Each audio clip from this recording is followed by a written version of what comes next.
Hi guys, mag-take order na naman tayo. And guys, naka-stand na yung phone ko. Hindi ko ito pwede bitawan. Dali lang, harap ko lang camera. Ayan guys. Yung mga iba jar na hindi nabalot sa baba. Yan.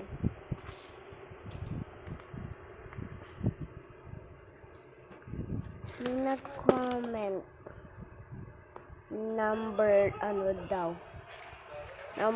1. Ito yung number 1 oh. Ay, 5 pala to. Saan yung number 1? Unahan na natin si number 28. Nag-comment na ito guys. So, sabi na natin. Ayan, buksan na natin. Ang ganda ng packaging nyo. So, buksan na natin. Ano pa? What? Wow! Ang ganda. Ito yung nakuha niya.